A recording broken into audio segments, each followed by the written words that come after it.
अपराध की काली दुनिया में वैसे कई नाम हैं, लेकिन बीते कुछ सालों में लॉरेंस बिश्नोई का अपराध की दुनिया में सिक्का कुछ ऐसा चला जिसके आगे कई सारे बड़े अपराधी नतमस्तक हो गए। लॉरेंस बिश्नोई के नाम का प्रभाव कुछ ऐसा है जिसको सुनकर पुलिस प्रशासन भी खौफ में है। लॉरेंस बिश्नोई गैंग कब किसे कहां मौत के घाट उतार दे, किसी को कुछ नहीं पता। जी आइए अब आपको बताते हैं कि बाबा सिद्दीकी के साथ वारदात को लॉरेंस बिश्नोई ने कैसे अंजाम दिया। बीती रात बाबा सिद्दीकी की जान ले ली गई और उसका जिम्मा लॉरेंस बिश्नोई ने सोशल मीडिया में लिया है। बता दें कि बाबा सिद्दीकी 9:15 पर अपने ऑफिस से निकले थे और बताया जा रहा है कि जिस वक्त फायरिंग हुई उस वक्त बाबा सिद्दीकी अपने दफ्तर के पास पटाखे फोड़ रहे थे। पटाखे फोड़ते समय अचानक कार से 3 लोग बाहर निकले। ये तीनों लोग अपने मुंह पर रुमाल बांध कर आए थे, जिसके बाद उन्होंने बाबा सिद्दीकी पर 3 राउंड फायरिंग की।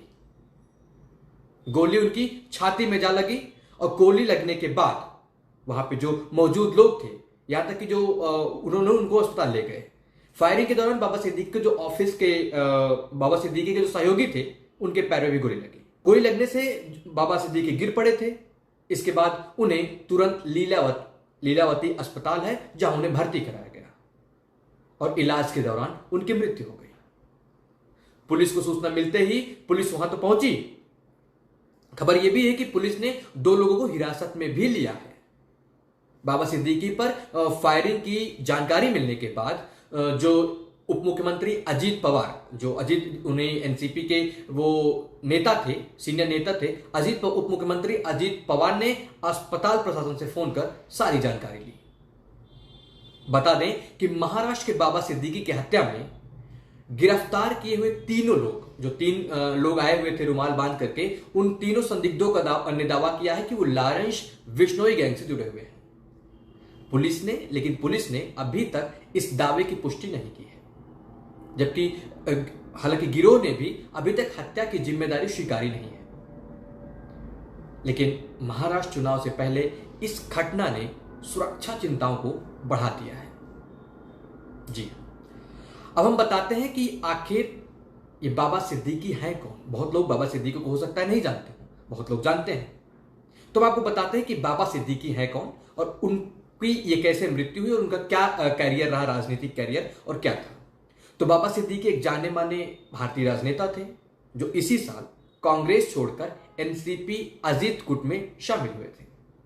बाबा सिद्दीकी अपने भव्य इतिहार पार्टी के लिए काफी प्रसिद्ध थे, काफी फेमस थे, जिसमें सलमान खान, शाहरुख खान जैसे बॉलीवुड के कई नामचीन सितारे शामिल हुआ करते थे।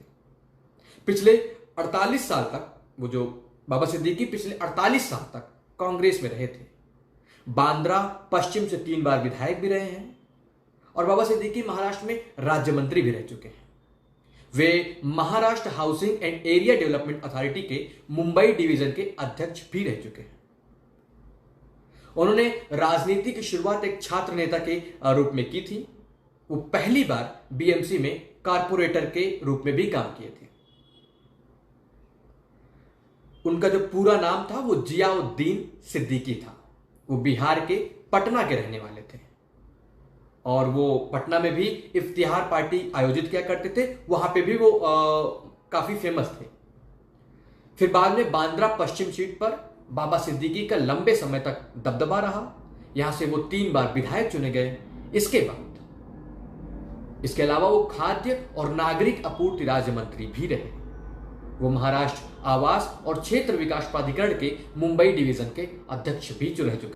बाबा सिद्दीकी ने अपने पूरे कार्यकाल में, अपने पूरे पॉलिटिकल कैरियर में की शुरुआत, जो पूरी पॉलिटिकल कैरियर की शुरुआत जो हुई थी उनकी, वो एक छात्र नेता के रूप में हुई थी।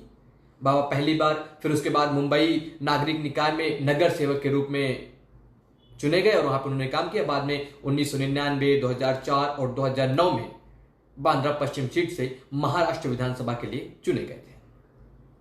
2014 के विधानसभा चुनाव में बाबा को मुंबई बीजेपी के अध्यक्ष आशीष शेलार ने हरा दिया था। तो ये था बाबा की बाबा सिद्दीकी की पूरा राजनीतिक कैरियर, लेकिन उससे भी बड़ा यह था कि बांद्रा के लोग उन्हें इतना चाहते थे, यहां तक कि उनके साथ साथ जो बॉलीवुड के लोग थे, बॉलीवुड के दिग्गज थे, बॉलीवुड के एक्टर थे, एक्ट्रेस थे, वो भी उनसे इतना प्यार करते थे कि उनकी किसी भी बात को वो टालते नहीं थे। एक बहुत ही फेमस स्टोरी है जो आज अभी जमकर लोग उसकी बात कर रहे हैं, वो ये है कि सलमान खान और शाहरुख खान की दोस्ती भी बाबा सिद्दीकी ने कराई थी। बाबा सिद्दीकी जो शाहरुख खान और सलमान खान आपस में किसी एक पार्टी में लड़ाई कर लिए थे, जिससे 4-5 साल वो आपस में बात नहीं कर रहे थे, लेकिन बाबा सिद्दीकी की बात को टाल नहीं सके और दोनों आज एक दूसरे के मित्र हैं। अब आप इससे अंदाजा लगा सकते हैं कि सलमान खान, जो कि इतनी उनको सिक्योरिटी मिली है और उनको खतरा भी है, उसके बावजूद वो लीलावती अस्पताल पहुंचे और उनसे मिलने पहुंचे थे बाबा सिद्दीकी से। यहां तक कि पॉलिटिकल जगत में, जो राजनीतिक गलियारों में जितने भी नेता हैं, उन्होंने शोक तो प्रकट किया ही, शोक संदेश प्रकट किया, बट उसके साथ ये भी कहा कि वो एक अच्छे इंसान थे। तो जो बाबा सिद्दीकी की ओवरऑल इमेज थी वो ये थी कि वो एक अच्छे इंसान थे, एक अच्छे राजनेता थे और एक अच्छे संबंध वाले थे, जो बॉलीवुड के साथ साथ पूरे देश में ऐसे फेमस थे। बहुत बहुत धन्यवाद।